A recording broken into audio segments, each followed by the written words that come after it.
Hello and welcome. You're watching Next IAS English. Today we are going to talk about a very important and crucial topic, Karnataka's menstrual leave policy.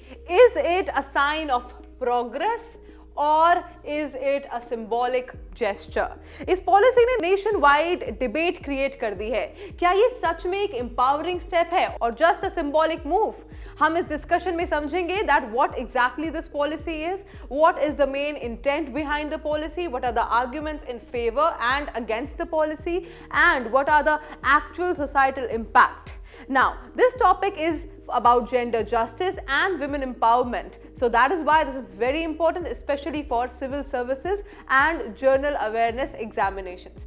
Now, moving forward, let's talk about policy overview. एक बार इस policy का overview देख लेते हैं. So firstly, Karnataka becomes the first Indian state to approve 1 day of paid menstrual leave per month. Now, this is very important for all women. This becomes the very first Indian state to approve paid menstrual leave for all women. There have been other states who have approved, but only for government sector.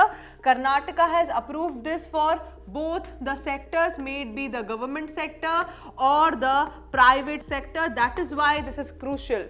Now, as I've already mentioned, that is applies to both all the women employees, may it be in the government or the private sector. Now, this aims to improve workplace inclusivity as well as gender sensitive policies. Gender sensitive policies को promote करना, workplace inclusivity को promote करना is important. Now, this is inspired by similar initiatives in Odisha and Bihar, where the leave was only given to the government employees. Okay, and even Kerala offers menstrual leave in university levels. So university level में even Kerala भी offer करता है menstrual leave to the staff as well as the students. Moving forward, let's talk about the context and need. What is the context behind the policy and what is the need? Why is it important? See, every woman has different experience when it comes to periods. Some experience mild cramps, some experience severe pain, some experience nausea, fatigue, and some experience light bleeding, some experience very heavy bleeding. Now, workplace in such situations, usually sensitivity is ignored, and this somehow hampers the productivity and inclusivity of the women employees. Menstrual leave addresses gender specific health needs. It is very important to address gender specific health needs, because this is not an extra favor which is being given to women. This is an equity measure, and it is very important, it is very crucial that this measure is recognized. This promotes workplace equity and recognition of women's physiological realities. See, physiologically men and women are very different, and it is very important that in workplace empathy has been promoted, and empathy is promoted and equity is promoted, so that the society gets a message of that dignity and equality both are very, very important and crucial. Now, let's talk about the debate and criticism of the policy. What are the debates and criticism that are happening around? See, every policy has two aspects. Some are positive and then there is criticism. So yes, this is also symbolic, because some critics are saying that only 1 day leave will be insufficient because there is discomfort from 2 to 3 days, and there is also fear of reinforcing gender stereotypes at workplace. So there is this mindset creates danger. Why? Because especially in private companies or private sectors, there is this big concern about employability bias. Private firms think that if we have to give extra leaves to female employees or women employees, then they will start preferring male employees more. And supporters say that this is actually a start. At least अब mental health की बात तो हो रही है. पहले it was a taboo, and symbolic steps से ही long term social acceptance के foundation बनते हैं. So that is a start. A lot of people are saying that.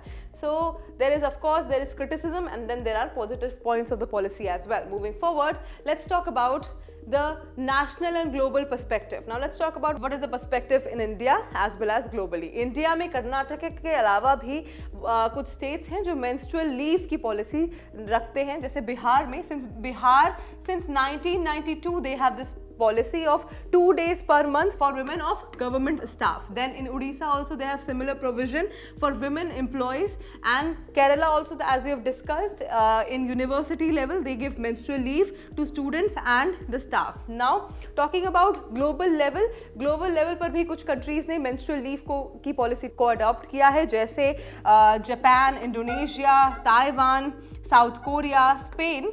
All of these countries offer menstrual leave. Japan actually became the first country where this policy was implemented in 1947 after World War II.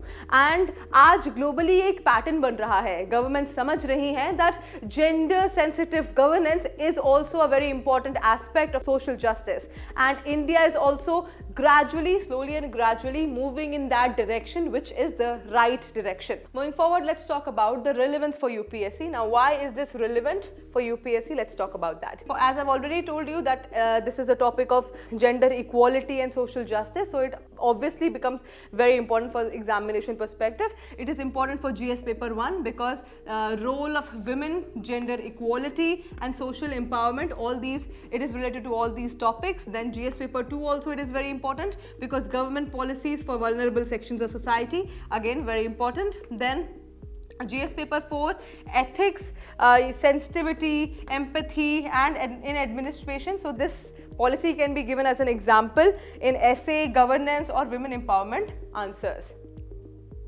Moving forward, let's talk about the revision question. Now we have already discussed all the dimensions, all the pointers of this policy. Now we have also talked about this question in the video. Let's see if you were listening attentively. Which country was the first to introduce menstrual leave for women employees? A. Spain, B. Japan, C. Indonesia, D. South Korea. I want you to answer this in the comment section below. Let's see who can answer it correctly and let's see who is listening attentively. And we will also reply and we will also pin the first comment. So come on, it is open for answering the comment section. Moving forward, let's talk about the conclusion.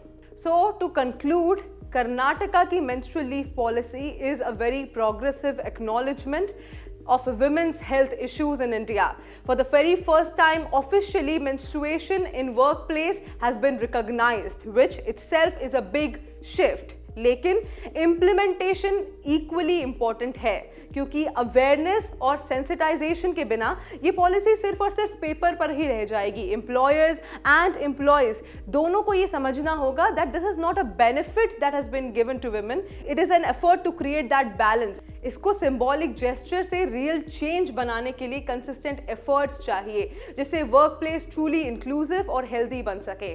So at last I want you to know that equality doesn't mean treating everybody equally. It means treating everybody fairly, and that's what India is moving towards. So I hope you enjoyed today's video. I hope you found today's video informative, and we have already covered different dimensions of the topic. Please do let us know what are your thoughts about this policy and what do you think about this policy in the comment section below. And that is it for today. I will see you in another deep dive video. Until then, bye bye, take care.